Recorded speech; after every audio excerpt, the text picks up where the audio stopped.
Before presentation आप total English में चाहते हैं, you want mix of English and SKD Hindi, university, क्या किस तरह से? आपकी हमारी अपनी यूनिवर्सिटी।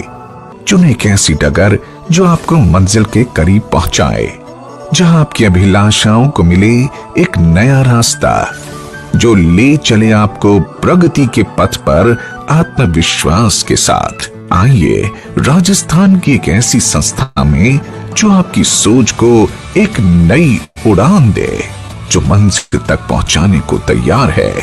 ये है आपकी हमारी अपनी साडी एसकेडी यूनिवर्सिटी, पंजाब और राजस्थान के बीच में बसी one of India's top university. हजारों विद्यार्थी, सैकड़ों अध्यापक, ऑल द अवार्ड्स। सच कहूं, SKD is the best place for learning. बड़ी व सुंदर इमारतें और मैदान एसकेडी यूनिवर्सिटी के परिसर को अद्भुत बनाते हैं। हमारे लिए शिक्षा सिर्फ क्लासरूम की 4 दीवारों तक सीमित नहीं है। अच्छे शिक्षक एक महान शिक्षा के लिए महत्वपूर्ण हैं। आपके साथ ट्यूटर की लगातार बैठकें होती हैं, जहां आप कोई भी प्रश्न पूछ सकते हैं, और साथ ही एक अच्छी राउंडेड पर्सनालिटी विकसित करने के लिए सह पाठ्यक्रम गतिविधियां आवश्यक होती हैं। पुस्तकालय में सभी छात्रों की आवश्यकताओं को पूरा करने वाली विभिन्न किताबों के साथ भारतीय और विदेशी लेखकों की पुस्तकों का संग्रह है। यहाँ लाइब्रेरी में पुस्तकों के अलावा प्रोफेशनल इंजीनियरिंग पत्रिकाओं और अन्य विश्व स्तरीय पत्रिकाओं की सदस्यता तथा संग्रह है। सिर्फ नंबर पाने के लिए नहीं, अनुभव कीजिए विश्व स्तरीय सुविधाओं को जो आपको बनाए प्रतिभावान व कुशल। हम आपके अवसरों को और बेहतर बनाने व व्यक्तित्व विकास के लिए यहाँ कम्युनिकेशन स्किल पर विशेष ध्यान देते हैं, जो जीवन भर आपकी मदद करता है। एसकेडी विश्वविद्यालय में हम कोशिश करते हैं कि छात्र को उनकी पसंद के अनुरूप कौशल प्राप्त हो तथा उद्योग जगत के लिए वे उपयोगी हों। कंप्यूटर शिक्षा का एक अविभाज्य हिस्सा बन गया है और तकनीकी शिक्षा उच्च स्तरीय तकनीक द्वारा संचालित है। कंप्यूटर विज्ञान और सूचना प्रौद्योगिकी के लिए विशेष लैब, जो सभी विभागों के छात्रों के लिए एक मार्गदर्शक की तरह है। यहाँ ई जनरल, ई बुक्स और अन्य शोध कार्य देखकर, पढ़कर उससे ज्ञान बढ़ाते हैं। इंटरनेट कनेक्टिविटी वाईफाई के साथ उपलब्ध है। प्रयोगशाला आधुनिक उपकरणों से अच्छी तरह से सुसज्जित है और विषय के सिद्धांतों और अभ्यास को समझने के लिए पर्याप्त जानकारी देती है। संबंधित शिक्षकों की देखरेख में छात्रों के उपयोग के लिए कॉलेज में अलग अलग प्रयोगशालाओं जैसे भौतिकी, रसायन विज्ञान, जीव विज्ञान। एसकेडी यूनिवर्सिटी के पाठ्यक्रम को विशेष रूप से डिजाइन किया गया है, जो स्कूल 10+2 से उत्तीर्ण होने के तुरंत बाद लॉ ग्रेजुएट बनने के इच्छुक छात्रों को शामिल करता है। ये छात्रों की सही नींव रखने में मदद करता है और आपको एक सच्चे कानून पेशेवर के रूप में विकसित करता है। खेल और फिटनेस हमारे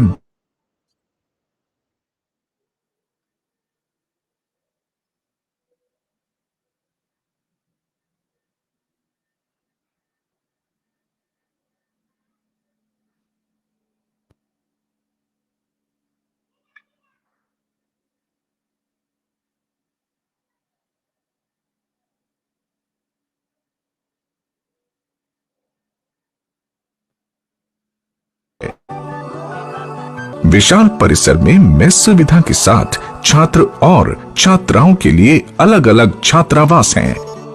कई मायनों में छात्रावास का जीवन परिसर में एक छात्र के जीवन को परिभाषित करता है।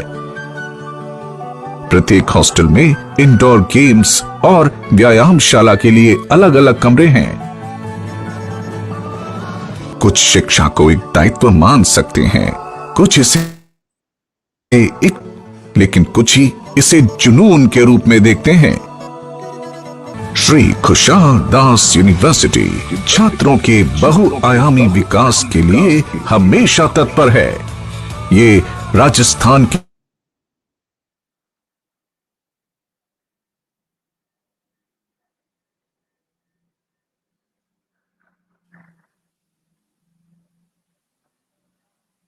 एसकेडी यूनिवर्सिटी साडी यूनिवर्सिटी एसकेडी यूनिवर्सिटी साडी यूनिवर्सिटी एसकेडी यूनिवर्सिटी साडी यूनिवर्सिटी साडी यूनिवर्सिटी एसकेडी यूनिवर्सिटी।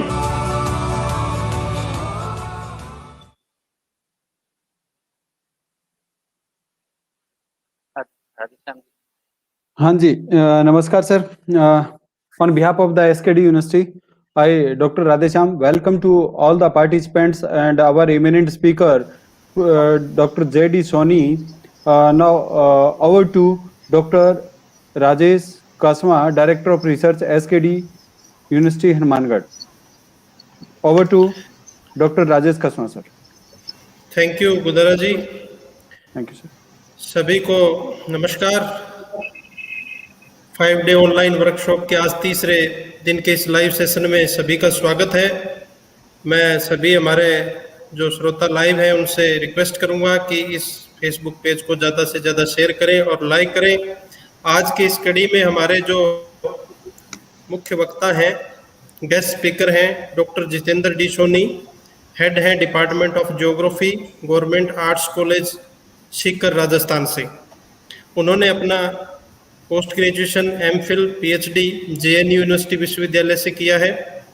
उनको यूजीसी जेआरएफ और वेलकम अवार्ड से वो सुशोभित हैं। इसके अलावा उनका जो सुसेक्स यूनिवर्सिटी यूके है वहाँ से रिसर्च फंडिंग भी है और डाटा कलेक्शन अवार्ड भी उनको ICSSR दिल्ली की तरफ से मिला है। उनके रिसर्च के क्षेत्र में जो उनके रिसर्च पेपर हैं वो अराउंड 22 डिफरेंट जर्नल्स में, रेप्यूटेड जर्नल्स में प्रकाशित हो चुके हैं। इसके अलावा बुक चैप्टर्स भी उनके रेप्यूटेड जर्नल्स में प्रकाशित हो चुके हैं। इसके अलावा उनके कॉन्फ्रेंस और सेमिनार में अराउंड 70 रिसर्च पेपर भी प्रेजेंटेशन हुए हैं।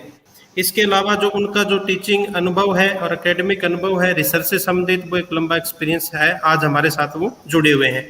उनका मैं श्री कुशालदास विश्वविद्यालय के बोर्ड ऑफ मैनेजमेंट की तरफ से, हमारे honourable chancellor mister Dinesh Juneja ji की तरफ से, vice chairperson mister Varun Yadav ji की तरफ से, हमारे ऑनरेबल वाइस चांसलर, रजिस्ट्रार और सभी स्टाफ मेंबर और स्कॉलर्स की तरफ से मैं उनका इस ऑनलाइन वेबिनार में हार्दिक अभिनंदन करता हूँ। मैं सभी हमारे साथी जो जुड़ चुके हैं उनसे निवेदन करूंगा कि ज़्यादा से ज़्यादा इस पेज को शेयर करें और लाइक करें। आपको जो लिंक आ गया है उस पर क्लिक करें और जो आपके साथी नहीं जुड़े उनको आप ये जो लिंक हमने आपको भेजा है वो सभी ग्रुप्स में आगे से आगे शेयर कर दें। तो इसी कड़ी में मैं अब इनवाइट करना चाहूँगा डॉक्टर जितेंद्र डी सोनी को भी वो इनवाइट हैं इस ऑनलाइन वेबिनार में कि आप अपना लेक्चर जो है वो कंटिन्यू करें। Doctor Jitendra D Soni ji. Thank you, Dr. Rajesh Kasma, for a nice introduction, and thank you, Radhesham, for connecting me with this institution. First of all, I convey my sincere thanks to Shri Kushaldas University for organizing this research methodology workshop. I also thank and express my gratitude to Professor Dr. S.K. Das, President and Vice Chancellor of the University, and also again to Dr. Rajesh Kasma, who is a research director in this institute. Today we are going to talk on research ethics. I just request you people to please share the presentation.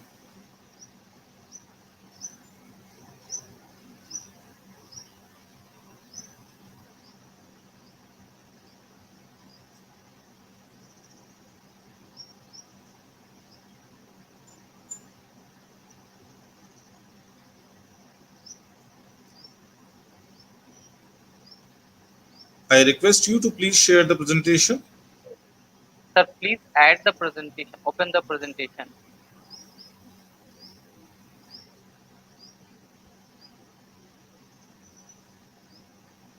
Sir, please open the presentation. It is open. No, I think you are minimizing. Can you see this? Yes, now we Can you see this now? Yes, we can see this. Okay. It's absolutely fine. Yeah, it's fine, sir.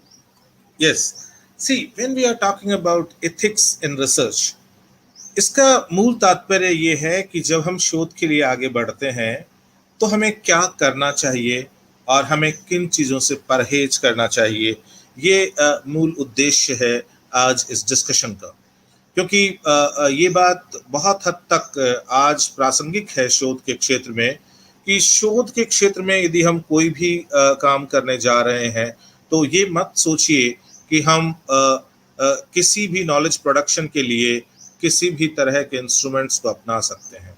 There are some guidelines जिनका हमें follow करना पड़ता है, और उन्हीं guidelines के आधार पे हम हमारे रिसर्च को डिज़ाइन कर सकते हैं, उसको हम प्रोसेस में ला सकते हैं और हम रिसर्च रिजल्ट्स को पब्लिश कर सकते हैं। वो जितनी भी बातें जो मॉरल ग्राउंड्स की बातें हैं रिसर्च में, जो नैतिकता की बातें हैं शोध में, वो सारी की सारी एथिक्स के दायरे में आती है। सिंपल यदि हम बात करें रिसर्च एथिक्स क्या होते हैं, तो हमें इसको इस रूप में जानना चाहिए कि research ethics are moral principles that guide researcher to conduct and report research without deception or intention to harm the participants of the study or members of the society as a whole, whether knowingly or unknowingly. इस पूरे कथन में ये बात बिल्कुल स्पष्ट होके आती है कि बेसिकली जब हम एथिक्स की बात करते हैं तो ये वो नैतिक प्रिंसिपल्स हैं, ये वो नैतिक आचरण से जुड़ी हुई बातें हैं जो ना केवल शोधार्थी के व्यवहार से जुड़ी है, उसकी कार्यशैली से जुड़ी है और उसकी रिपोर्ट प्रेजेंट करने से जुड़ी है, बल्कि ये उस पूरे की पूरी प्रक्रिया से जुड़ी है जिससे रिसर्च होकर गुजरता है। और इसके अंदर विशेष तौर पे ये ध्यान रखा जाता है कि किसी भी तरह से हमारे जो शोध के पार्टिसिपेंट्स हैं, जो हमारे अध्ययन में हमारे भागीदार हैं, उनको किसी प्रकार का नुकसान ना हो और सोसाइटी को संपूर्ण रूप में भी किसी प्रकार का नुकसान ना हो, चाहे वो हमारे संज्ञान में हो और चाहे वो संज्ञान से परे हो। दोनों प्रकार के नुकसानों को हम इसमें शामिल करेंगे। देखिए, जब हम एथिक्स की बात करते हैं तो बात आती है कि एथिक्स से हम क्या मायना निकालें। तो यदि हम एकदम साधारण भाषा में बात करें तो एथिक्स का मतलब है वैल्यूज और मोरालिटी। मतलब जब हम शोध के लिए आगे बढ़ते हैं तो हमें कौन से मूल्यों का संज्ञान रखना चाहिए और कौन से वो नैतिक नियम है जिनके दायरे में हमें काम करना चाहिए। ये बातें मिलकर एथिक्स बनाती है, और ये डिसिप्लिन जो है एथिक्स का, उसको हम साइंस ऑफ मोरालिटी कहते हैं। अर्थात ये नैतिकता का विज्ञान है जिसकी बात हम अभी करने जा रहे हैं। तो ये जो नैतिकता की बात है, ये नैतिकता की बात ऐसा नहीं है कि अभी संज्ञान में आई है। इसकी बात बहुत पहले जो ग्रीक फिलोसोफर हैं एरिस्टोटल, ठीक है, वो करते हैं और वो एथिक्स को एक दर्शन की शाखा के रूप में बताते हुए, और वो ये कहते हैं कि which takes human action as its subject matter. Ethics दर्शन शास्त्र की वो शाखा है अरस्तु के अनुसार जो मानव के जो एक्शन से, जो मानव की क्रियाएं हैं, उनको एक विषय के रूप में लेकर चलती हैं, विमर्श के लिए उनको एक विषय के रूप में शामिल करती है। और इसका मतलब क्या हुआ? इसका मतलब ये हुआ opinion about the human action, opinion about the right human action, right opinions about the human action and all these topics. तो इसका मतलब यहाँ पर वो क्लियरली डिफरेंशिएट करना चाहते हैं what is right and what is wrong when we are dealing with human actions। जब आप मानव की क्रियाओं की बात करते हैं तो अरस्तु का ये मानना है कि एथिक्स जो है वो दर्शन शास्त्र की वो शाखा है जिसमें हमारा ध्यान इस बात पर होता है क्या सही है और क्या सही नहीं है। जब हम डेफिनेशन की बात करते हैं तो सबसे पहले बात आती है कि ये जो शब्दावली है एथिक्स, इसका ओरिजिन कहाँ से होता है। तो ये शब्दावली ग्रीक भाषा के शब्द से आती है इथोस, और जो इथोस है उसका मतलब है कस्टम और कन्वेंशन, और इसका मतलब एक और निकलता है स्पिरिट ऑफ कम्युनिटी। अब इन दोनों को मिला के देखिए, कस्टम और कन्वेंशन की बात करते हैं तो हम बात करते हैं उन तौर तरीकों और उन परंपराओं की जो सत्य की कसौटी पे, जो नैतिकता की कसौटी पे खरे उतरते हैं।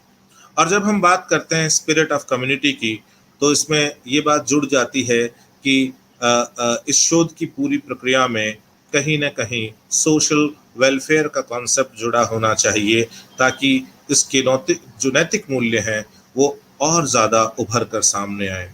तो यहाँ पर दो बातें सामने आ जाती है इस शब्द को जब हम खोल के देखते हैं कि इसका कहीं ना कहीं सरोकार है उन तमाम कार्यों से जो एक शोधार्थी अपने शोध की प्रक्रिया के दौरान करता है, और इसमें ये भी शामिल किया जाता है कि ये पूरा शोध मानव जगत के लिए या यूं कहें कि ह्यूमन सोसाइटी के लिए क्या वैल्यू रखता है। तो moral principles that govern a person's behavior or conducting of an activity, that is called ethics according to the Oxford Dictionary. Oxford Dictionary ये कहती है कि वो नैतिक नियम जो किसी व्यक्ति के व्यवहार और उसकी कार्यशैली या उसकी कार्य करने के तौर तरीकों से संबंधित है, वो हम एथिक्स के अंदर शामिल करते हैं। जब हम बात करते हैं American dictionary of cultural literacy की, वो बताती है कि रिसर्च जो है उसमें एथिक्स ये दर्शन की शाखा से जुड़ा हुआ मुद्दा है जिसका मूल ध्येय नैतिकता के पक्ष से संबंधित है। तो ethics is concern with distinguishing between good and evil in the world. सबसे पहली बात है कि जब हम एथिक्स की बात करते हैं, जब हम नैतिक आचरण की बात करते हैं शोध में, तो इसका संबंध इस बात से है कि हम अंतर कर पाएं कि विश्व में क्या अच्छा है और क्या बुरा, अर्थात हम गुड और इविल जो है उसके अंदर डिफरेंशिएट कर पाएं, उनको डिस्टिंग्विश कर पाएं। दूसरा, हम डिस्टिंग्विश कर पाएं क्या सही है और क्या गलत है, what is right and what is wrong if we take the human actions into consideration. जब हम मानव के क्रियाओं को या यूं कहें कि हम शोध गतिविधियों को शामिल करें, तो हमें इस ब्रांच से ये अंतर पता करने में सहूलियत होती है कि क्या सही है और क्या गलत।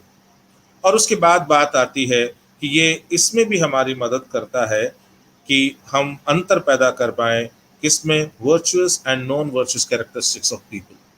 तो इस तरह से एक बहुत वाइडर कैनवास है, एक बहुत बड़ा स्पेक्ट्रम है एथिक्स का रिसर्च में, और यहाँ हमने बहुत अच्छे से समझा कि ये एथिक्स की बात जो है वो शोध में कहीं ना कहीं दर्शन शास्त्र से आई है, और दर्शन शास्त्र के उस पक्ष से आई है जो नैतिकता से जुड़ा हुआ है।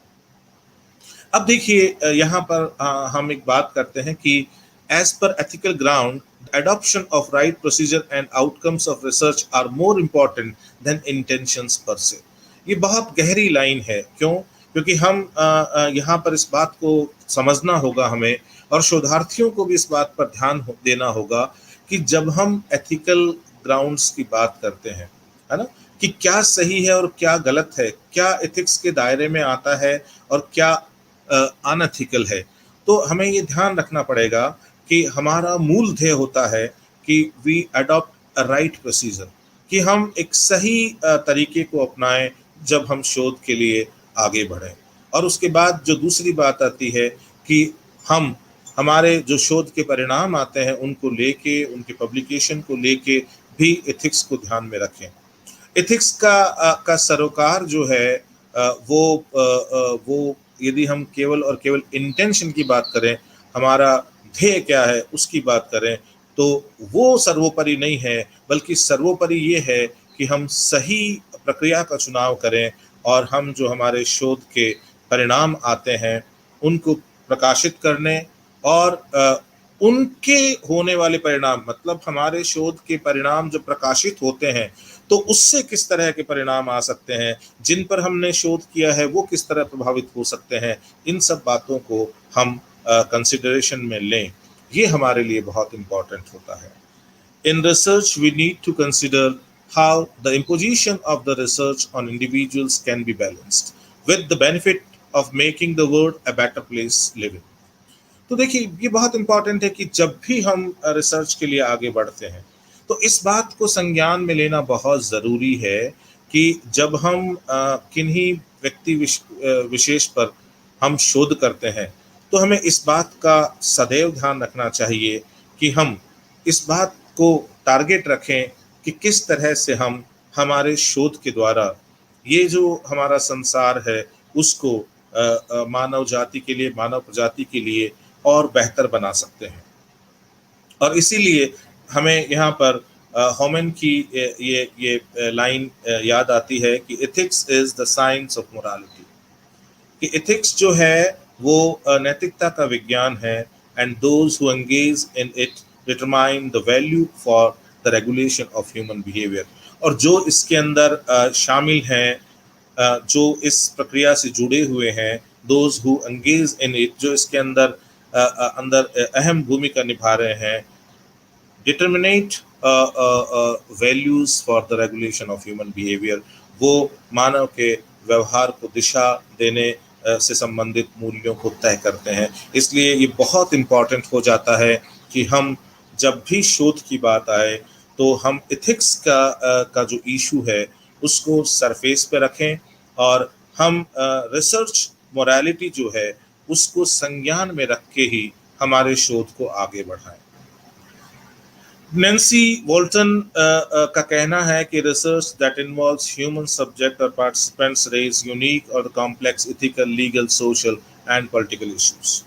नैन्सी का मानना है कि ऐसा कोई भी शोध जिसके अंदर मानव एक सब्जेक्ट के रूप में है, अर्थात वो शोध मानव के ऊपर है और मानव उसमें पार्टिसिपेंट्स की तरह है, तो वहाँ पर बहुत सारे जटिल और विशिष्ट क्वेश्चन खड़े होते हैं, नैतिकता को लेके, वैधता को लेके, सामाजिक और राजनीतिक मुद्दों को लेके। तो research ethics is specially interested in the analysis of research issues that are raised when people are involved as participants in research। बहुत इम्पॉर्टेंट हो जाता है इन नैतिक मूल्यों की बात करना शोध के अंदर, उन नैतिक सरोकारों की बात करना शोध के अंदर, जब कहीं ना कहीं हमारे शोध में जो भागीदार हों वो मनुष्य हों।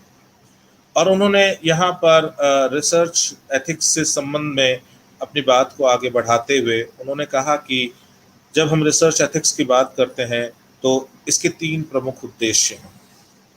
हम क्यों रिसर्च एथिक्स की बात करते हैं? तो इसके 3 प्रमुख उद्देश्य हैं, और वो पहला उद्देश्य जो सबसे महत्वपूर्ण है वो ये है टू प्रोटेक्ट ह्यूमन पार्टिसिपेंट्स, कि जो भी हमारे रिसर्च में भागीदार हैं, हमारे ह्यूमन रेस्पोंडेंट्स हैं रिसर्च के, हम उनकी सुरक्षा को सुनिश्चित करें, हम उनके हर तरह से शोषण को रोकें, हम उनकी केवल और केवल भौतिक सुरक्षा ही नहीं बल्कि हम उनकी मनोवैज्ञानिक सुरक्षा का भी ध्यान रखें, अर्थात हमारे शोध से हमारे जो भागीदार हैं उनके ऊपर किसी प्रकार की कोई नेगेटिविटी नहीं आनी चाहिए। जो दूसरी बात आती है वो ये आती है to ensure that research is conducted in a way that serves interest of individuals, groups and or the society as a whole।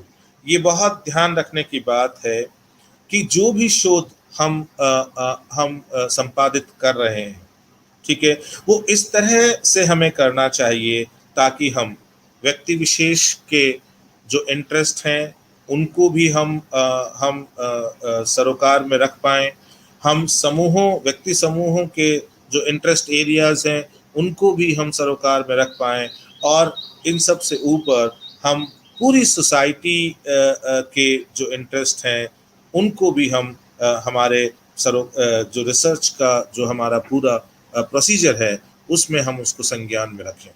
इसका मतलब सीधा है कि हम यदि कोई भी रिसर्च करते हैं तो जब हम उस रिसर्च को अंजाम देते हैं, जब हम उस पूरी प्रक्रिया से जुड़ते हैं, तो हमें इस बात का ध्यान रखना चाहिए कि हमें प्रत्येक जो व्यक्ति जो इस शोध से जुड़ा हुआ है, वो सामाजिक समूह जो इस शोध से जुड़े हुए हैं, और यूं कहें कि पूरा समाज जो मानव समाज है, हमें उसके कल्याण की बात को ध्यान में रखना चाहिए, हमें उनके इंटरेस्ट को सर्व करना चाहिए। ये हमारी मॉरल ड्यूटी है एज ए रिसर्चर। जो तीसरी बात आती है वो ये आती है to examine the specific research activities and projects for their ethical soundness. तो तीसरी बात इस बात से संबंधित है कि एक तरफ हम ये बात कर रहे हैं कि भाई जो भी भागीदार हैं उनको सुरक्षा मिलनी चाहिए और वो हर तरह से सुरक्षित रहें। दूसरी बात ये है कि हमारे रिसर्च के कारण व्यक्ति लेवल पे, समूह के स्तर पर और समाज के स्तर पर हमारे बेहतरी के लिए, इन सब की बेहतरी के लिए काम होना चाहिए। और तीसरी बात ये आती है कि जो रिसर्च एक्टिविटीज़ हैं वो कहीं न कहीं उनका एग्जामिनेशन होना चाहिए कि वो नैतिक आधार पर मजबूत है या नहीं है। पूरी रिसर्च की प्रक्रिया, पूरा प्रोजेक्ट नैतिक आधार पर मजबूत है या नहीं है। Looking at the issues such as the management of risk, इस बात को भी संज्ञान में लेना चाहिए कि इसमें जो लोग भागीदारी निभा रहे हैं, ठीक है, उनको किसी प्रकार के कोई खतरे तो नहीं है, और यदि उनके लिए कोई खतरे बनते हैं तो उन खतरों के लिए किस तरह के प्रबंधन की व्यवस्था की गई है। और protection of confidentiality and the process of informed consent, इसके अंदर इस बात को भी ध्यान रखना चाहिए कि हम ये एग्जामिन करें कि इस पूरी प्रक्रिया के अंदर जो कॉन्फिडेंशियलिटी है, अर्थात जो हमारे पार्टिसिपेंट्स हैं उनसे जुड़ी हुई जो बातें, जो उनके व्यक्तिगत अनुभव निकल कर सामने आते हैं, क्या हम उन सारे अनुभवों को केवल और केवल रिसर्च कम्युनिटी जो उस रिसर्च की प्रक्रिया से जुड़ी हुई है वहीं तक हम उसको सीमित रखें, हम उसको बाहर पॉपुलराइज और पब्लिसाइज ना करें। और तीसरी बात इसके अंदर एक और जुड़ती है, वो ये जुड़ती है कि इस प्रक्रिया में हम जिनको भी शामिल करें, हम पहले से उनको उसके बारे में बताएं कि हम क्या करने जा रहे हैं, और ये उनको पता होना चाहिए कि वो एक रिसर्च एक्टिविटी के प्रतिभागी के रूप में यहाँ पर देखे जा रहे हैं और उनके ऊपर रिसर्च हो रही है। अर्थात इसकी प्रायर कंसेंट, इसकी पहले से अनुमति उनसे ली जानी चाहिए। इसका मतलब जब हम इन 3 ब्रॉडर ऑब्जेक्टिव्स जो नैन्सी वॉल्टन ने बताए उन पर ध्यान दें, तो सबसे बड़ी बात आती है कि हम जब भी शोध की प्रक्रिया में एथिक्स की बात करते हैं तो हमें इस बात का ध्यान रखना चाहिए कि हमारे शोध में जो प्रतिभागी हैं उनकी सुरक्षा हमारे लिए सबसे महत्वपूर्ण है, और वो हर तरह से, भौतिक रूप से, मनोवैज्ञानिक रूप से, सामाजिक रूप से, राजनीतिक रूप से वो सुरक्षित होने चाहिए। नंबर दूसरी इसके अंदर बात आती है कि हमारी जो पूरी रिसर्च की प्रक्रिया है और हमारे जो आउटकम्स है उनसे निश्चित रूप से व्यक्तिगत स्तर पर, छोटे छोटे समूहों के स्तर पर और सामाजिक स्तर पर कहीं न कहीं कल्याण की जो बात है वो पूरी होनी चाहिए। और अंतिम जो बात आती है वो ये आती है कि किसी भी रिसर्च एक्टिविटी का एग्जामिनेशन बहुत ज़रूरी है, क्योंकि यदि हम उसको एग्जामिन नहीं करेंगे तो फिर हम ये संज्ञान नहीं ले पाएंगे कि एथिकल ग्राउंड्स पे वो रिसर्च कितनी साउंड है। और उस एग्जामिनेशन का मतलब ये नहीं है कि आप शोध खत्म होने के बाद उसको एग्जामिन करो, क्योंकि उसके बाद उसका कोई मूल्य नहीं रह जाता है। आप शोध की प्रक्रिया शुरू करने से पहले आप उस पूरी शोध की प्रक्रिया का जो लेखा जोखा, जो खाका तैयार हुआ है, जो उसका सिनॉप्सिस है, उसमें आप ये देखें कि क्या वो साउंड एथिकल ग्राउंड्स के ऊपर है या नहीं है। आप इस बात को ध्यान दें कि वो कहीं न कहीं जो रिस्क मैनेजमेंट है उसके प्रिंसिपल्स को संज्ञान में लेकर बढ़ने की बात करता है या नहीं करता। आप इस बात को भी ध्यान दें कि वो पार्टिसिपेंट्स से जुड़ी हुई जो व्यक्तिगत सूचनाएं हैं उनको गोपनीय रखने की बात पर ध्यान देता है नहीं देता। और आप इस बात को भी ध्यान में रखें कि इस शोध में जिन लोगों को शामिल किया जा रहा है उन लोगों को उनकी पहले से सहमति लेकर ही शामिल किया जाना सुनिश्चित है। अब देखिए, जब हम हिस्टोरिकल पर्सपेक्टिव की बात करते हैं, अर्थात ये रिसर्च एथिक्स की बात जो आज हम पुरजोर तरीके से करते हैं, और आज किसी भी रिसर्च में ये एक अंतर्निहित मुद्दा है कि वो रिसर्च जो है वो रिसर्च के एथिक्स के ग्राउंड के ऊपर खरी उतरे। तो ये संज्ञान आया कहाँ से? हालांकि हमने देखा कि इसकी बात तो हमें अरस्तु के समय से देखने को मिलती है, लेकिन आज जिस तरह से हमें रिसर्च एथिक्स से संबंधित गाइडलाइंस देखने को मिलती है और जिस तरह के स्ट्रक्चर्ड एथिकल प्रिंसिपल्स हमें रिसर्च में दिखाई देते हैं, इन सब के आने के पीछे ये एक पूरा जो ऐतिहासिक परिप्रेक्ष्य है वो क्या है उसको यहाँ समझने की जरूरत है। तो उसको हम यहाँ देखते हैं कि the current concerns about the research ethics Guru out of the biomedical research, particularly in the ghost torture and dismemberment perpetuated under the guise of medical research by Nazi scientists since the end of World War II.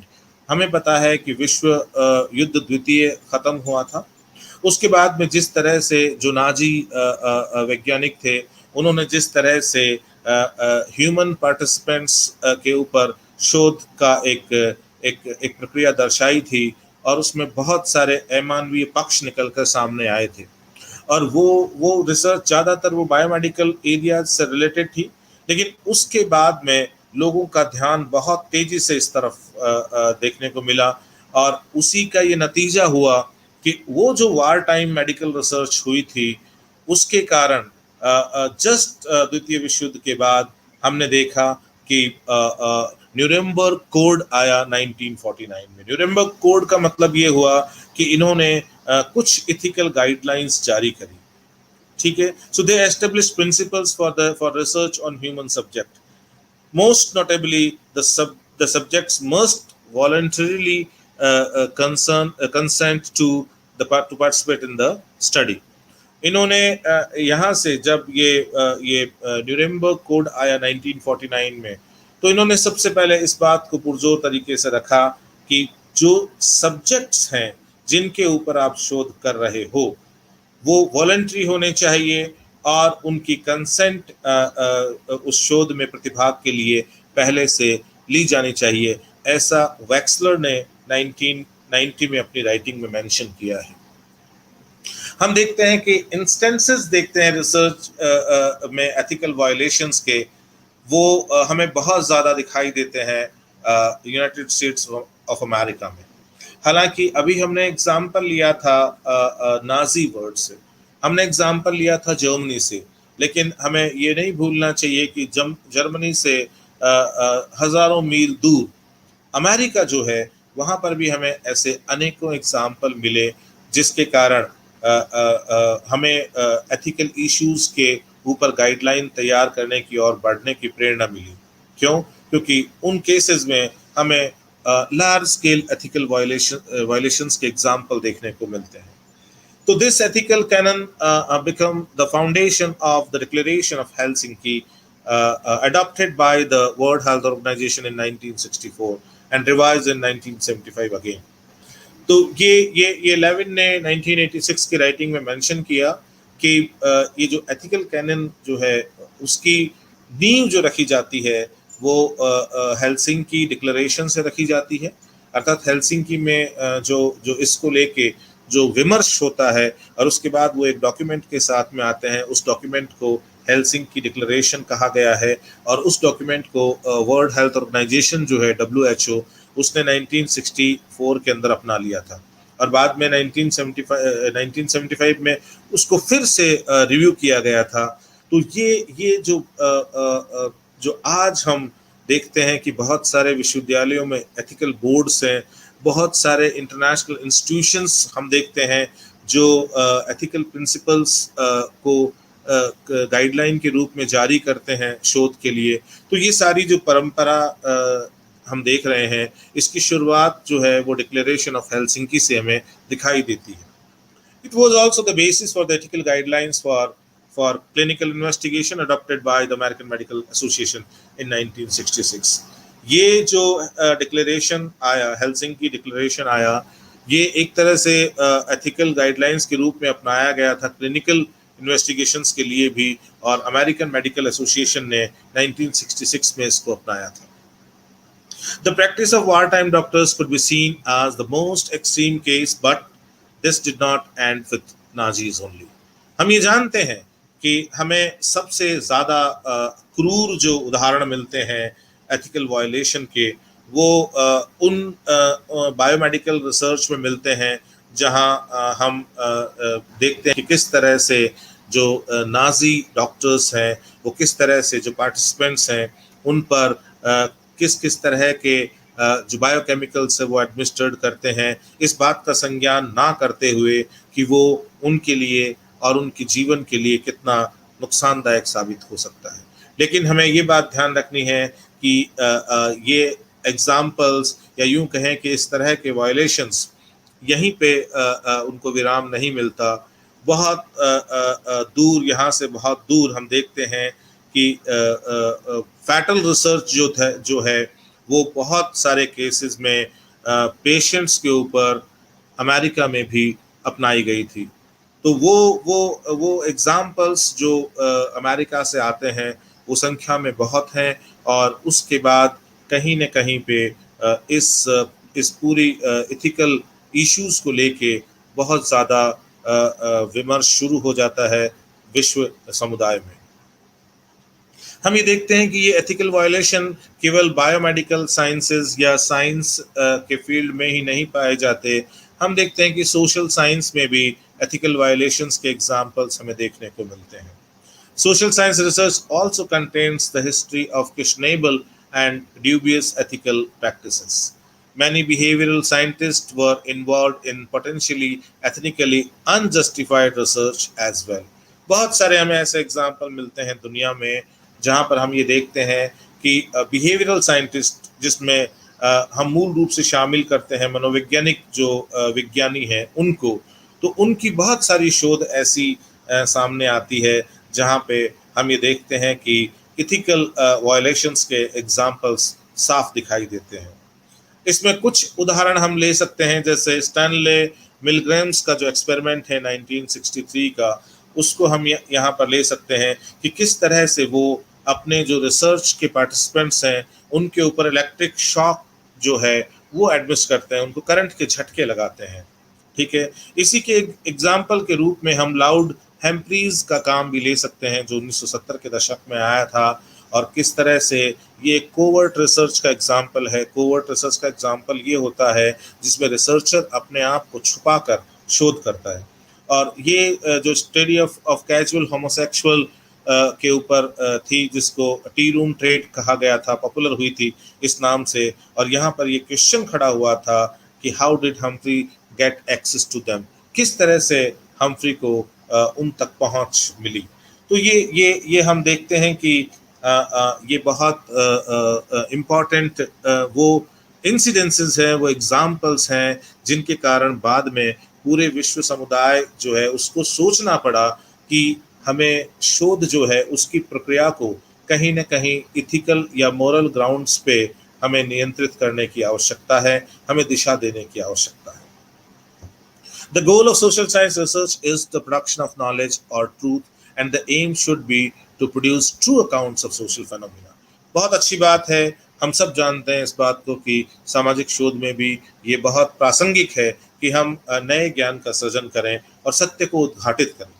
ठीक है, और उसके लिए हम एक सही phenomena या सही प्रोसीजर जो है उसके साथ आगे बढ़े।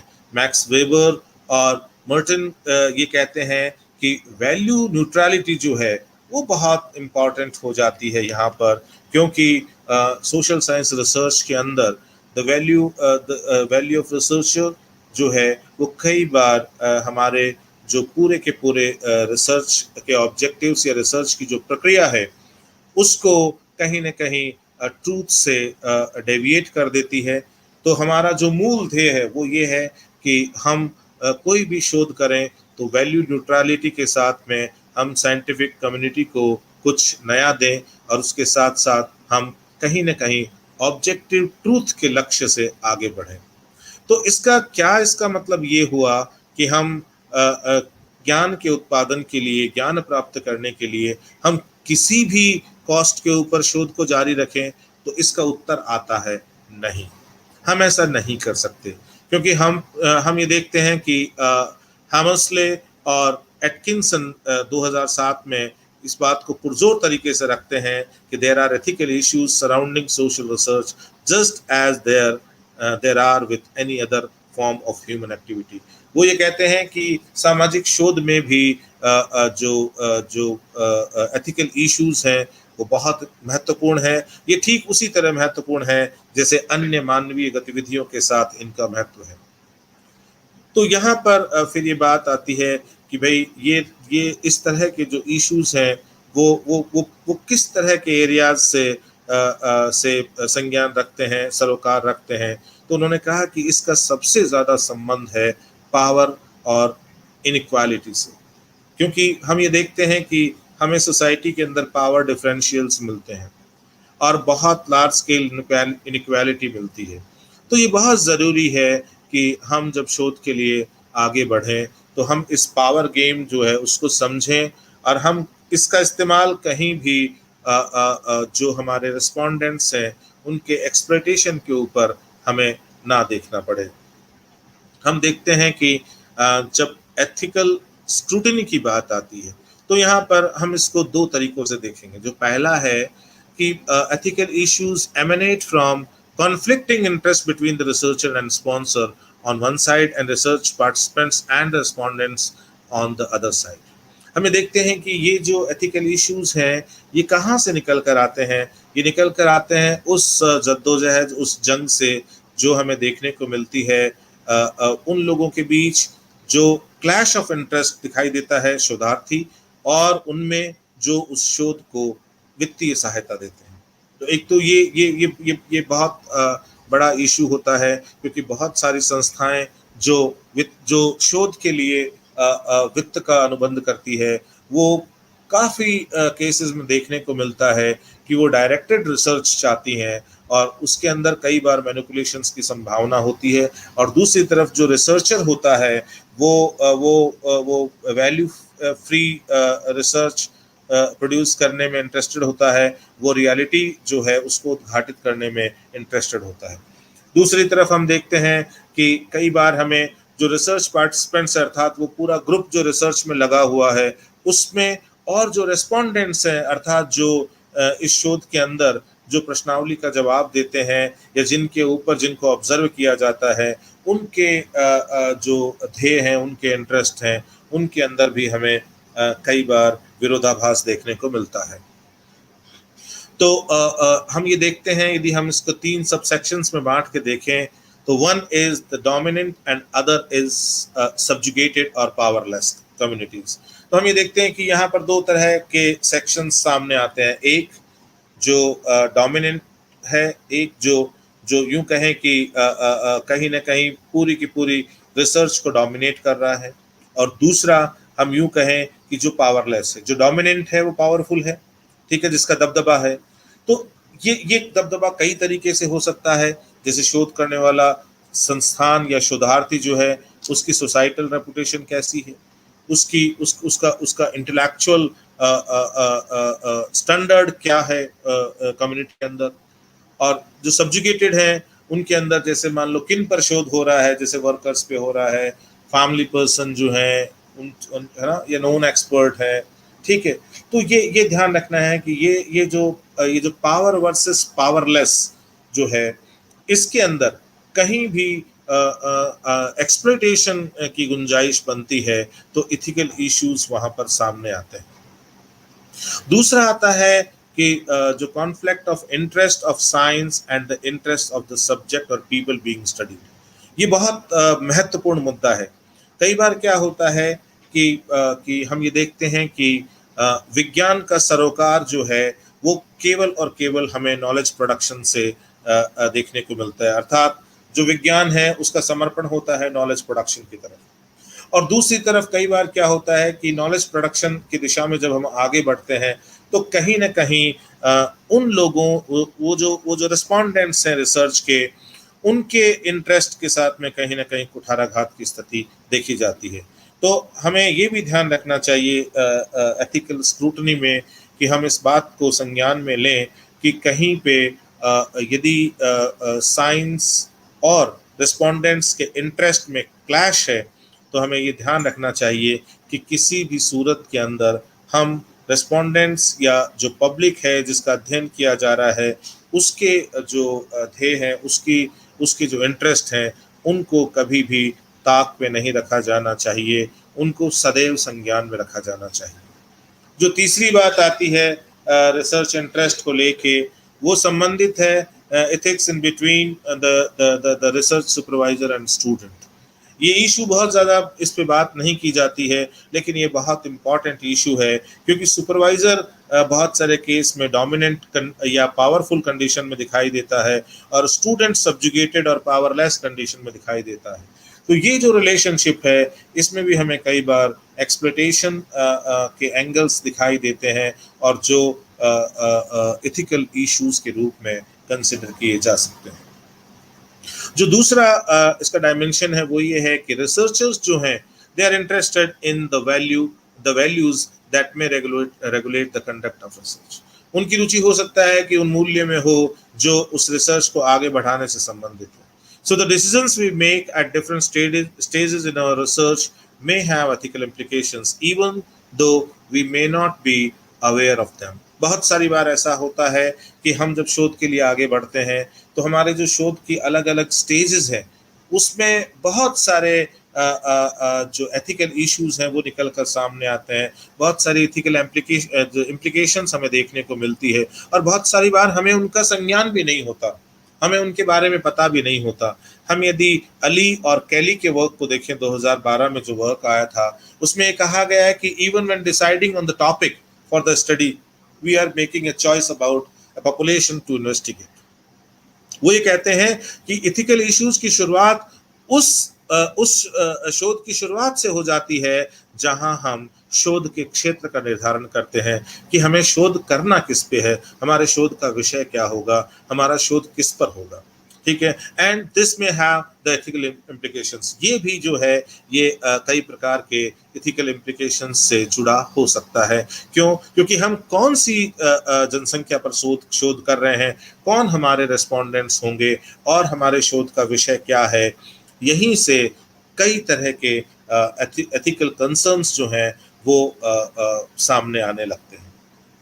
So in order to counter this process and committing to the principle of justice ensures safety and dignity for the research participants। तो इस पूरी प्रक्रिया में हम ये देखते हैं कि जब रिसर्च के लिए आगे बढ़ते हैं तो ये बहुत आवश्यक है कि हम न्याय के सिद्धांत के प्रति हमारा समर्पण हो, ठीक है। हम हर स्थिति में न्याय की जो दशा है उससे परे ना आए और इसके अंदर हम ये भी देखते हैं कि हम इस बात को सुनिश्चित करें कि जो पार्टिसिपेंट्स हमारे शोध में भाग ले रहे हैं उनकी सुरक्षा और उनके सम्मान अर्थात उनकी जो डिग्निफाइड एग्जिस्टेंस है वो कहीं पर भी चुनौती का सामना नहीं करनी चाहिए।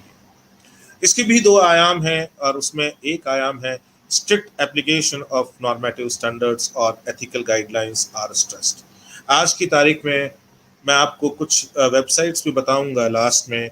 आज की तारीख में बहुत सारे ऐसे इंटरनेशनल और नेशनल इंस्टीट्यूट्स हैं जिन्होंने रिसर्च के लिए नॉर्मेटिव स्टैंडर्ड्स या यूं कहें कि एथिकल गाइडलाइंस जारी कर रखी है।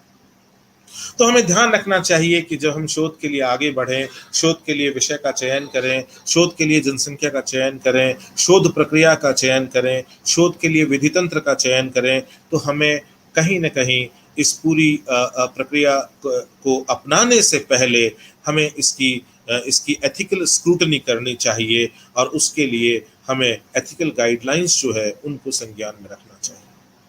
आजकल हम ये देखते हैं कि इंस्टीट्यूशंस में रिव्यू बोर्ड दिखाई देते हैं, तो इंस्टीट्यूशनल रिव्यू बोर्ड जो है वो हमें दिखाई देते हैं और ये जो इंस्टीट्यूशनल रिव्यू बोर्ड है ये बहुत सारी जगह एथिकल बोर्ड के नाम से भी जाने जाते हैं और ये रिव्यू बोर्ड्स हैं ये शोध के से जुड़े जो एथिकल इश्यूज हैं उनकी बात करते हैं। मैं आपको मेरा ही उदाहरण देता हूँ। जब मैं मेरे पीएचडी शोध के लिए जब मैं डेटा कलेक्शन के लिए यूएस मुझे जाना था तो जब ये प्रक्रिया चल रही थी और एक यूएस यूनिवर्सिटी के साथ में मैं अटैच था तो उस यूनिवर्सिटी ने मुझे पहले मेरे इंस्टीट्यूशन से एथिकल क्लियरेंस लेने की बात कही और फिर क्योंकि मैं उन लोगों पे काम कर रहा था जो राजस्थान से जाके यूएस बसे हैं, तो क्योंकि इस केस में जो ह्यूमन पार्टिसिपेंट्स हमें दिखाई देते हैं तो ये बात निकल के आई कि यूएस यूनिवर्सिटी को ज्वाइन करने के लिए ये ज़रूरी है कि आप जिस तरह के शोध के लिए यूएस आ रहे हैं उस शोध के लिए आपके पास में एथिकल क्लियरेंस का सर्टिफिकेट होना चाहिए और इसीलिए जवाहरलाल नेहरू यूनिवर्सिटी में अलग से एथिकल बोर्ड है। उस एथिकल बोर्ड के सामने मुझे मेरे पूरे शोध को रिप्रेजेंट करना पड़ा और उसके बाद में जब मेरे शोध के प्रत्येक क्वेश्चन को उन्होंने देखा और ये देखा कि इसके एथिकल जो इम्प्लीकेशंस हैं, एडवर्स इम्प्लीकेशंस हैं, वो दिखाई नहीं देते, और तब उन्होंने एथिकल क्लियरेंस का सर्टिफिकेट जारी किया। और उसी के आधार पर फिर जो फॉरेन यूनिवर्सिटी है, यूनिवर्सिटी ऑफ नॉर्थ टेक्सास, उसने अपना इनविटेशन लेटर जारी किया और उसके बाद कहीं वीज़ा प्रक्रिया शुरू हुई। अब हम देखते हैं कि कुछ फंडामेंटल प्रिंसिपल्स हैं जो एथिक्स से जुड़े हुए हैं, और जब हम उन फंडामेंटल प्रिंसिपल्स की बात करते हैं, हालांकि ये प्रिंसिपल्स जो हैं, ये यदि हम इनको लिस्ट आउट करें तो ये 20-30 तक हो सकते हैं, लेकिन हमने यहाँ पर केवल और केवल 4 पैरामाउंट प्रिंसिपल्स की बात की है, इसीलिए हमने कहा है fundamental ethical principles. So although there is considerable debate within this medicine regarding the ethical research practice, a number of principles are commonly regarded as fundamental. बहुत सारे इश्यूज हैं, बहुत सारी डिबेट है कि भाई क्या इथिकल है और क्या नहीं है। आज भी इस एरिया में लगातार काम चल रहा है। उसके बावजूद कुछ जो एरियाज हैं उनको रिसर्च कम्युनिटी ने स्वीकार किया है कि हाँ, no doubt, without any bias, without any discrepancy, ये जो कुछ प्रिंसिपल्स हैं उनको निश्चित रूप से हमें रिसर्च में एथिकल कोड्स के रूप में अपनाना चाहिए। तो वो जो प्रिंसिपल है जिनकी चर्चा हम यहाँ करेंगे, 4 प्रिंसिपल्स पे हम यहाँ पर फोकस करेंगे। और पहला प्रिंसिपल है वो है बेनिफिसेंस। बेनिफिसेंस ये बहुत इंपॉर्टेंट है। The obligation to provide benefits and balance benefits against risk. ये ध्यान रखना कि जो शोध है उसका लाभ केवल और केवल शोधार्थी या केवल और केवल शोध के लिए यूं कहें कि सहायता या वित्तीय सहायता देने वाले संस्थान तक सीमित नहीं रहना चाहिए। शोध के जो प्रतिफल हैं, शोध के लाभ हैं, उनका बंटवारा शोध समुदाय और वो लोग जो शोध में प्रतिभागी थे उनके बीच में होना चाहिए। और यदि ये नहीं होता है तो ये मान लीजिए कि हम कहीं ना कहीं बेनिफिसेंस के एथिकल प्रिंसिपल का उल्लंघन कर रहे हैं।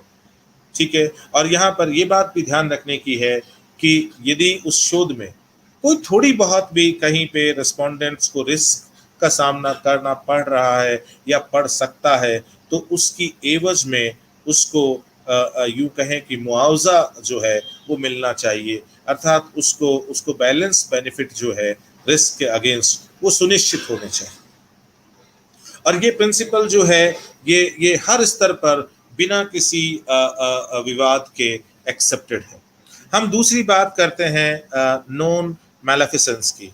अब नॉन मैलेफिसेंस का मतलब ये है the obligation to avoid the causation of harm. किसी भी सूरत में हमें हमारा जो पार्टिसिपेंट है उसके ऊपर यदि किसी भी तरह के हार्म की संभावना बनती है, हमारे रेस्पोंडेंट्स पर किसी भी तरह की हार्म की संभावना बनती है, तो हमें किसी सूरत में उसको एथिकल क्लियरेंस नहीं देनी चाहिए। क्योंकि ये बहुत ज़रूरी है कि हम हमारे रिसर्च के जो प्रतिभागी हैं, हमारे रिसर्च का वो समुदाय जो इस रिसर्च को कंडक्ट करवा रहा है, यदि हम इन सब की सुरक्षा को संज्ञान में नहीं रखते हैं तो निश्चित रूप से हम एथिकल प्रिंसिपल से डेविएट हो रहे हैं। तो एथिकल प्रिंसिपल्स जो हैं वो इस बात की सुनिश्चितता चाहते हैं, या यूं कहें कि एथिकल गाइडलाइंस के तहत इस बात की सुनिश्चितता आपको देनी होती है कि आपके शोध में रिसर्च पार्टिसिपेंट्स और जो रेस्पोंडेंट्स हैं उनको किसी भी तरह का कोई नुकसान नहीं होने वाला है। ठीक है। फिर देखिए, अब ये नुकसान बहुत तरह से देखते हैं। जैसे आपने सिगरेट स्मोकिंग के नेगेटिव इम्पैक्ट्स पे शोध करने की बात कही, तो इसका मतलब ये नहीं है कि आप नॉन स्मोकर्स को भी सिगरेट पिला के और उन पर ऑब्जर्वेशन करके देखो कि उन पर हार्म की रेट क्या है और जो रेगुलर स्मोकर्स है उन पर हार्म की रेट क्या है। तो ये एथिकल नहीं है। ये ध्यान रखना है हमें कि हमें क्या एडमिनिस्टर करना है, क्या एडमिनिस्टर नहीं करना। हमें कोई अधिकार नहीं है। जो विक्टिम, कई बार विक्टिम्स पे शोध होता है और विक्टिम हमारे शोध में एक रिस्पोंडेंट की तरह होते हैं, तो हमें कोई अधिकार नहीं है उनसे ऐसे क्वेश्चन पूछने का जिनसे उनको यूं कहें कि मानसिक धक्का लगे या उनको इमोशनल सेटबैक का सामना करना पड़े। तो ये कुछ मुद्दे हैं जो हमें हमें संज्ञान में रखने होते हैं। हमें निश्चित रूप से उन तमाम भागीदारों और उन तमाम प्रतिभागियों का ध्यान रखना पड़ता है। हमें उनकी हर तरह की सुरक्षा का ध्यान रखना पड़ता है। और जब हम इस प्रिंसिपल को फॉलो करते हैं तो हम ये कह सकते हैं कि we are following the principle of non maleficence. फिर आती है रेस्पेक्ट ऑफ ऑटोनॉमी। ये बहुत ज़रूरी है कि हम यदि शोध में आगे बढ़ते हैं तो हमें किसी भी सूरत में स्वायत्तता का उल्लंघन नहीं करना चाहिए। हमें स्वायत्तता को सम्मान देना चाहिए। The obligation to respect the decision making capacities of autonomous person. हमें जो हमारे रिसर्च पार्टिसिपेंट्स हैं और जो हमारे रिसर्च रिस्पोंडेंट्स हैं, हमें उनकी ऑटोनॉमी को संज्ञान में रखना चाहिए। ये ऑटोनॉमी यहाँ तक छूट देती है कि यदि किसी भी स्तर पे हमारा कोई भी रिसर्च पार्टिसिपेंट या हमारा कोई भी रिसर्च रिस्पोंडेंट यदि शोध से बाहर निकलना चाहे तो उसे बाहर निकलने की छूट होनी चाहिए। ये ऑटोनॉमी उसको होनी चाहिए, ये लिबर्टी उसको होनी चाहिए। और जो चौथा फाउंडेशन पिलर है एथिकल प्रिंसिपल का, दैट इज जस्टिस। जस्टिस का संबंध है the obligation of fairness in distribution of risk and benefits. अर्थात ये जो हमारी जो पूरी शोध की प्रक्रिया है ये न्यायोचित होनी चाहिए, ये न्याय आधारित होनी चाहिए। क्योंकि यदि ये न्याय आधारित नहीं है तो इसके अंदर एक समूह जो है वो एक्सप्लॉइटेटर्स का हो जाएगा और एक समूह वो हो जाएगा जिनका एक्सप्लॉइटेशन हुआ है। किसी भी तरीके में हमारी शोध प्रक्रिया में हमें ये सुनिश्चित करना चाहिए कि हम नेचुरल जस्टिस का जो प्रिंसिपल है उससे डेविएट ना करें। हम जब एथिकल रिसर्च की बात करते हैं सोशल साइंस में तो हम बहुत ब्रीफ में हम यहाँ बात करेंगे कि जब हम्फ्री का काम आया था 1970 के अंदर तो पूरी इंटरनेशनल कम्युनिटी में हलचल मच गई थी। और उसके बाद में ये आया कि जो कोवर्ट रिसर्च होती है जिसमें रिसर्चर अपने आप को हाइड करता है, ठीक है, क्या वो इन्वेजन ऑफ प्राइवेसी नहीं है? क्या वो व्यक्ति की जो एकाकी स्वतंत्रता है उसका अध्यारोपण नहीं है क्या, है ना? तो पहली बात। दूसरा, the miss representation of researchers identity. क्या यहाँ पर आपने शोधार्थी की जो पहचान है क्या उसको गलत तरीके से प्रस्तुत नहीं किया क्या? And the reception of commonly being practice during the course of research. ठीक है, तो ये सारी जो बातें हैं इससे पूरी दुनिया में बहुत तेजी से इस पर विमर्श शुरू होता है। और many of the controversies that revolve around Humphrey's research remain the key ethical issues today. और जो हम्फ्री के काम से जो कंट्रोवर्सीज पूरी दुनिया में रेस हुई थी रिसर्च कम्युनिटी में, वो आज जो है वो एथिकल इश्यूज में सबसे महत्वपूर्ण है। आज भी वो की इश्यूज के रूप में है when we talk about the ethical guidelines और द एथिकल इश्यूज।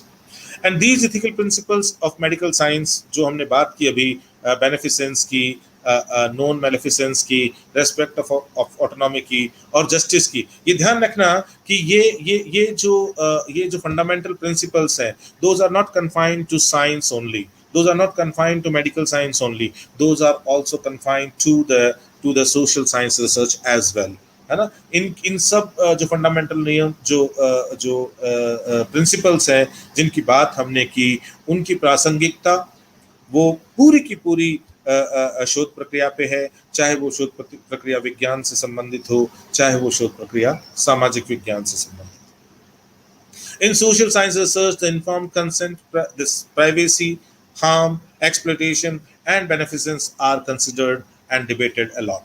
बहुत सारी बातें होती है इनके ऊपर।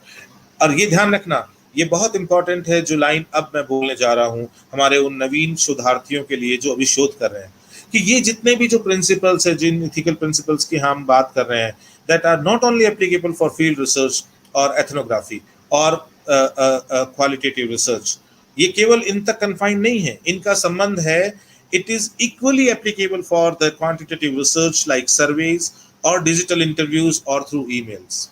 मतलब ये केवल और केवल कुछ निश्चित जो फील्ड वर्क है उनसे संबंधित एथिकल गाइडलाइंस नहीं है, ये हर तरह की उस शोध से संबंधित है, इवन उस शोध से भी संबंधित है जिनको आप ईमेल के थ्रू क्वेश्चनायर भेज के करते हो, जिनको आप डिजिटल इंटरव्यूज के थ्रू सर्वेज करते हो, ठीक है, उन सब पर भी ये लागू होता है। तो ये ध्यान रखना कि ये जो एथिकल प्रिंसिपल्स जिनकी हम बात कर रहे हैं, ये लगभग प्रत्येक जो शोध प्रक्रिया है, ठीक है, सामाजिक विज्ञान और विज्ञान में, उन पर हमें दिखाई देती है। जब हम इन्फॉर्म कंसेंट की बात करें तो यहाँ पर दो तरह के मत आते हैं कि inform consent obliges the principle of respect for autonomy। ये इस प्रिंसिपल को स्ट्रेंथन करता है कि भाई किसी भी व्यक्ति जो है उसकी व्यक्तिगत स्वायत्तता जो है उसको बनाए रखने के लिए ये ज़रूरी है कि किसी भी व्यक्ति से पहले से उसकी इजाज़त ली जाए। लेकिन एथनोग्राफी रिसर्च में हम विशेष तौर पर देखते हैं कि कई बार जब हम प्रायर कंसर्न लेते हैं, जब हम प्रायर कंसेंट की ओर बढ़ते हैं, तो हमारा शोध जो है वो मूल जो धारा है उससे डेविएट हो जाता है, ठीक है। लेकिन डॉक्टर साहब, मैं थोड़ा बीच में आपको रोकना चाहूंगा, टाइम को देखते हुए समय कम है, थोड़ा कंक्लूड कर दें, टाइम हो चुका है। हमने 12:09 पे शुरू किया था, मैं 9 मिनट के अंदर खत्म कर दूंगा sir. Okay okay okay, thank you. हाँ, I am taking consideration of that, है ना, ठीक है। तो हम ये देखते हैं कि इन्फॉर्म कंसेंट है, इसके कई तरह के मायने हैं, और इन्फॉर्म कंसेंट और ऑटोनॉमी का एक भाग है कि रिसर्च में जो पार्टिसिपेंट्स होते हैं वो कभी भी वो रिसर्च से विड्रॉ कर सकते हैं, ये एक तरह से उनका राइट है। फिर the most striking deviation from this principle in the context of ethnography work is the covert participation of observation। दूसरी जो बात आती है वो बात फिर प्राइवेसी की आती है। प्राइवेसी का बहुत बड़ा संबंध ये है कि हम जो शोध करते हैं, जिन लोगों पे शोध करते हैं, हम उनकी जानकारी को लोक ना बनाएं, हम उनकी जानकारी को पब्लिक ना बनाएं, क्योंकि बहुत सारी बार वो उन लोगों के लिए स्टिग्मा बन जाता है। जैसे मान लीजिए कि आप एड्स के रोगियों पर शोध कर रहे हैं और आप यदि उनकी पर्सनल आइडेंटिटी को एक्सपोज करते हैं तो आने वाले समय में उनके लिए जीना और उनके लिए जो वक्त निकालना समाज में, ये बहुत दूभर हो जाता है। तो like informed consent, however, the concept of privacy is also complex। इसमें भी बहुत सारी बातें आती हैं, लेकिन क्योंकि हम ये सोचते हैं कि हम शोध जो है उसको यदि हम बिना लोगों की जानकारियों को उद्घाटित किए हुए प्रकाशित करें तो भी क्या कोई नुकसान की संभावना बनती है क्या। कई बार ऐसा होता है कि कई शोध के जो क्षेत्र होते हैं वो किन्हीं निश्चित संस्थानों और विश्वविद्यालयों के समीप होते हैं, और कई बार जब वो शोध बाहर आता है तो लोग अंदाज़ा लगा लेते हैं कि ये शोध जो है ये यहाँ की कम्युनिटी पर किया गया है। तो कई बार जब हम हमारे शोध को पब्लिक डोमेन में लेकर आते हैं तो हमें इस बात का ध्यान रखना है कि कहीं पर भी प्राइवेसी जो है उसका उल्लंघन ना हो। फिर जो respondents right to control information of research, ये बात बाद में निकल के आई और ये एक आइडिया आया जो बहुत सारे रिसर्चर्स ने सामने रखा, that people have a right to control the information related to them. आप जिन लोगों पे शोध कर रहे हो उनको अधिकार है कि उनके बारे में जो सूचनाएं आपने एकत्र की है वो उसको नियंत्रित करें, and that they must give their permission for the particular uses of it by the research. और वो रिसर्चर को ये अनुमति दें या रिसर्चर उनसे अनुमति ले कि वो उनके ऊपर किए गए शोध को किस रूप में और कहाँ पब्लिश कर सकते हैं। जब हम हार्म की बात करें, उसकी बात हमने की भी थी, तो harm can be reduce also in every stage. हम प्रत्येक स्तर पर यदि हम एथिकल कोड्स को ध्यान में रखें तो हम हमारे जो रिस्पोंडेंट्स है, रिसर्च रिस्पोंडेंट्स हैं और रिसर्च पार्टिसिपेंट्स हैं, हम उनकी सेफ्टी जो है उसको पैरामाउंट के रूप में ले सकते हैं। और यदि हम इस बात का ध्यान नहीं रखते तो कहीं ना कहीं पर हम रिसर्च में जो हार्म या जो सेफ्टी कंसर्न है उसको हम लूज करते हैं। क्योंकि हम जब क्वेश्चंस बनाते हैं, जब डेटा कलेक्शन करते हैं, तो भी हमें ये ध्यान रखना चाहिए कि हम उन अनकंफर्टेबल कंडीशंस को इनवाइट ना करें जो हमारे रिस्पोंडेंट के लिए हार्मफुल हो सकती है।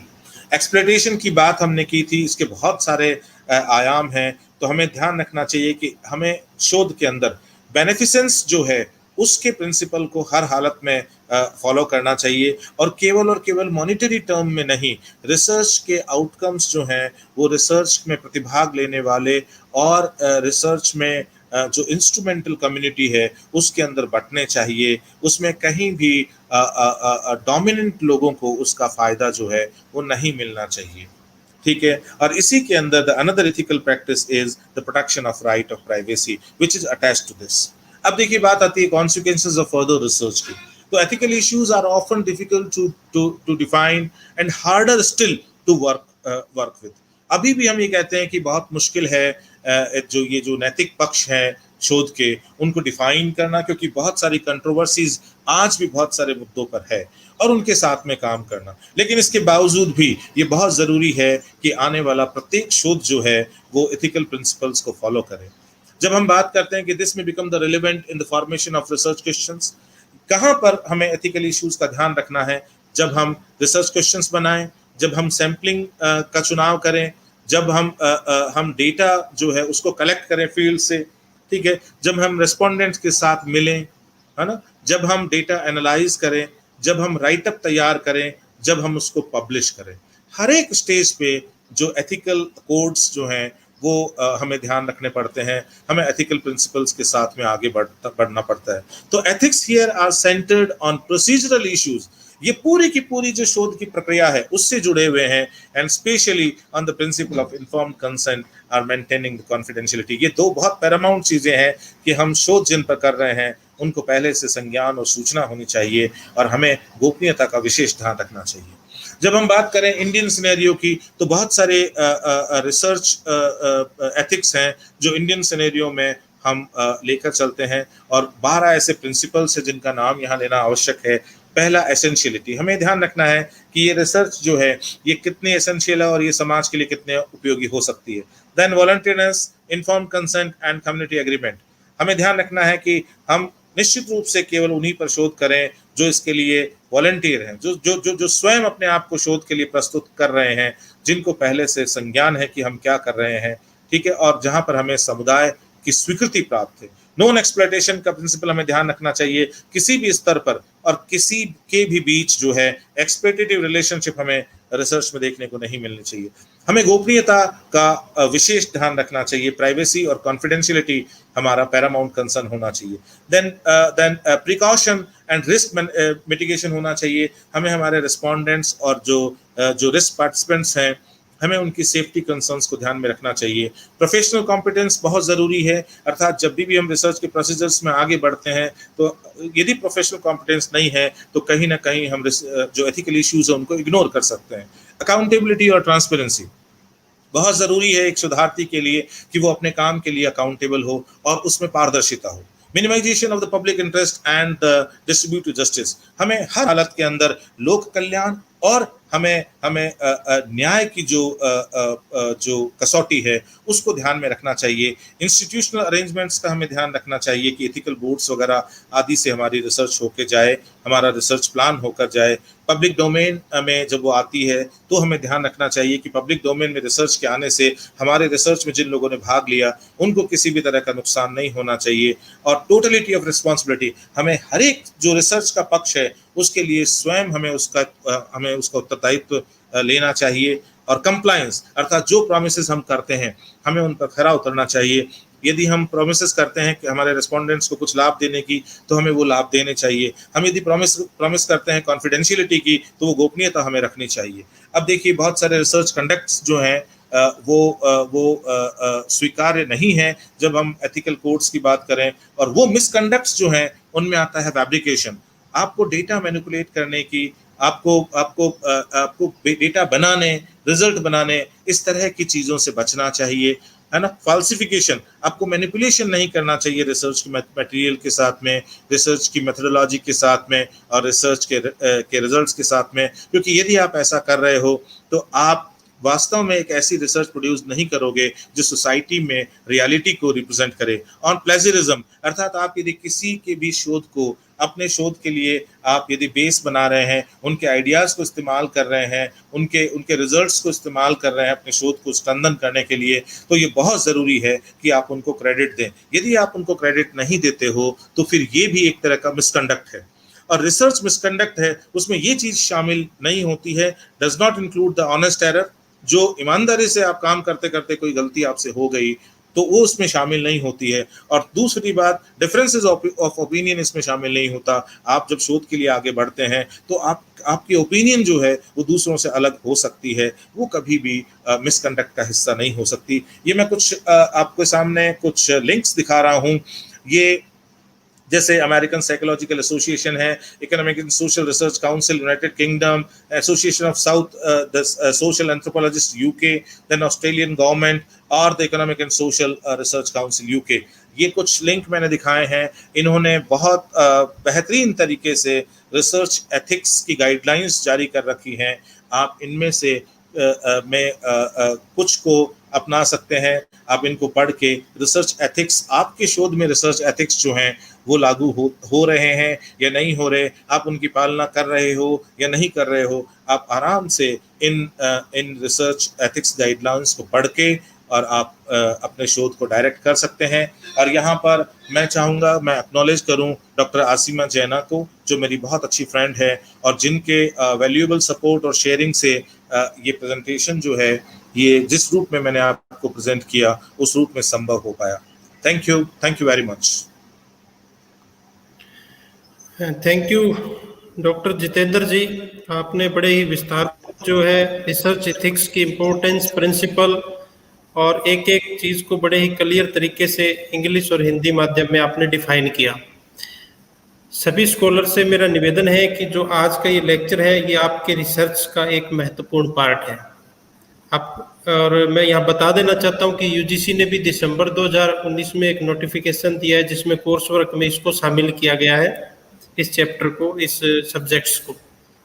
तो सभी स्कॉलर्स जिन्होंने हमें इस लाइव सेशन में सुना, उनके कमेंट्स भी हमारे पास आए और मैं विशेषकर डॉक्टर जितेंद्र डी सोनी जी का बहुत बहुत धन्यवाद करना चाहूँगा कि उन्होंने अपने कीमती समय में से हमारे लिए, हमारे विश्वविद्यालय के लिए एक बहुत ही यूजफुल सेशन जो है वो उन्होंने यहाँ लाइव दिया।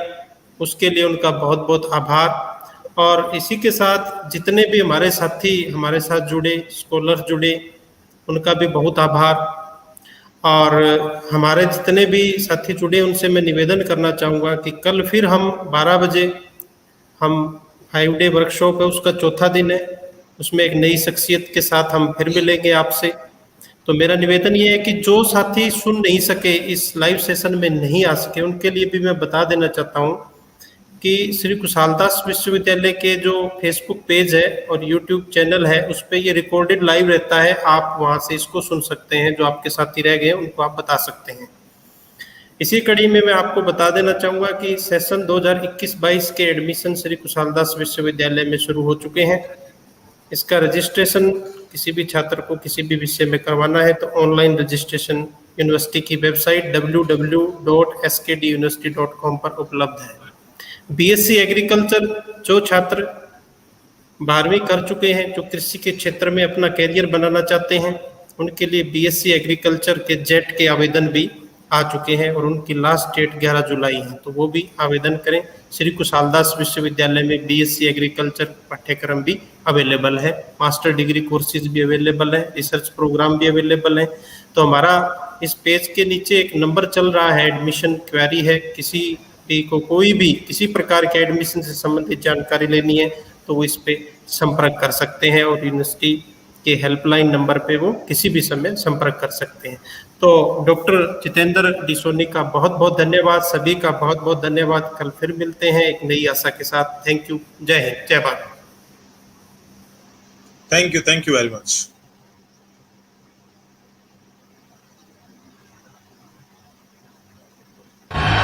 SKD यूनिवर्सिटी, आपकी हमारी अपनी यूनिवर्सिटी। चुने एक ऐसी डगर जो आपको मंजिल के करीब पहुंचाए, जहां आपकी अभिलाषाओं को मिले एक नया रास्ता, जो ले चले आपको प्रगति के पथ पर आत्मविश्वास के साथ। आइए राजस्थान की एक ऐसी संस्था में जो आपकी सोच को एक नई उड़ान दे, जो मंजिल तक पहुंचाने को तैयार है। ये है आपकी हमारी अपनी साडी SKD यूनिवर्सिटी, पंजाब और राजस्थान के बीच में बसी one of India's top university. हजारों विद्यार्थी, सैकड़ों अध्यापक, ऑल द अवार्ड्स। सच कहूं, SKD is the best place for learning. बड़ी व सुंदर इमारतें और मैदान SKD यूनिवर्सिटी के परिसर को अद्भुत बनाते हैं। हमारे लिए शिक्षा सिर्फ क्लासरूम की 4 दीवारों तक सीमित नहीं है। अच्छे शिक्षक एक महान शिक्षा के लिए महत्वपूर्ण हैं। आपके साथ ट्यूटर की लगातार बैठकें होती हैं, जहां आप कोई भी प्रश्न पूछ सकते हैं, और साथ ही एक अच्छी राउंडेड पर्सनैलिटी विकसित करने के लिए सह पाठ्यक्रम गतिविधियां आवश्यक होती हैं। पुस्तकालय में सभी छात्रों की आवश्यकताओं को पूरा करने वाली विभिन्न किताबों के साथ भारतीय और विदेशी लेखकों की पुस्तकों का संग्रह है। यहाँ लाइब्रेरी में पुस्तकों के अलावा प्रोफेशनल इंजीनियरिंग पत्रिकाओं और अन्य विश्व स्तरीय पत्रिकाओं की सदस्यता तथा संग्रह है। सिर्फ नंबर पाने के लिए नहीं, अनुभव कीजिए विश्व स्तरीय सुविधाओं को जो आपको बनाए प्रतिभावान व कुशल। हम आपके अवसरों को और बेहतर बनाने व व्यक्तित्व विकास के लिए यहाँ कम्युनिकेशन स्किल पर विशेष ध्यान देते हैं, जो जीवन भर आपकी मदद करता है। SKD विश्वविद्यालय में हम कोशिश करते हैं कि छात्र को उनकी पसंद के अनुरूप कौशल प्राप्त हो तथा उद्योग जगत के लिए वे उपयोगी हों। कंप्यूटर शिक्षा का एक अविभाज्य हिस्सा बन गया है और तकनीकी शिक्षा उच्च स्तरीय तकनीक द्वारा संचालित है। कंप्यूटर विज्ञान और सूचना प्रौद्योगिकी के लिए विशेष लैब जो सभी विभागों के छात्रों के लिए एक मार्गदर्शक की तरह है। यहाँ जनरल, बुक्स और अन्य शोध कार्य देखकर, पढ़कर उससे ज्ञान बढ़ाते हैं। इंटरनेट कनेक्टिविटी वाईफाई के साथ उपलब्ध है। प्रयोगशाला आधुनिक उपकरणों से अच्छी तरह से सुसज्जित है और विषय के सिद्धांतों और अभ्यास को समझने के लिए पर्याप्त जानकारी देती है। संबंधित शिक्षकों की देखरेख में छात्रों के उपयोग के लिए कॉलेज में अलग अलग प्रयोगशालाओं जैसे भौतिकी, रसायन विज्ञान, जीव विज्ञान। SKD यूनिवर्सिटी के पाठ्यक्रम को विशेष रूप से डिजाइन किया गया है, जो स्कूल 10+2 से उत्तीर्ण होने के तुरंत बाद लॉ ग्रेजुएट बनने के इच्छुक छात्रों को शामिल करता है। ये छात्रों की सही नींव रखने में मदद करता है और आपको एक सच्चे कानून पेशेवर के रूप में विकसित करता है। खेल और फिटनेस हमारे दैनिक जीवन में एक बहुत बड़ा रोल निभाते हैं। SKD यूनिवर्सिटी अति आधुनिक खेल व फिटनेस सुविधा प्रदान करता है। विशाल परिसर में मेस सुविधा के साथ छात्र और छात्राओं के लिए अलग अलग छात्रावास हैं। कई मायनों में छात्रावास का जीवन परिसर में एक छात्र के जीवन को परिभाषित करता है। प्रत्येक हॉस्टल में इंडोर गेम्स और व्यायामशाला के लिए अलग अलग कमरे हैं। कुछ शिक्षा को एक दायित्व मान सकते हैं, कुछ इसे एक पेशा मानते हैं, लेकिन कुछ ही इसे जुनून के रूप में देखते हैं। श्री खुशहाल दास यूनिवर्सिटी छात्रों के बहुआयामी विकास के लिए हमेशा तत्पर है। ये राजस्थान के हनुमानगढ़ जिले का देश को आगे ले जाने की दिशा में एक मजबूत कदम है। ये है हम सबका विश्वविद्यालय। साडी यूनिवर्सिटी। SKD यूनिवर्सिटी साडी यूनिवर्सिटी। SKD यूनिवर्सिटी साडी यूनिवर्सिटी। SKD यूनिवर्सिटी साडी यूनिवर्सिटी। साडी यूनिवर्सिटी SKD यूनिवर्सिटी।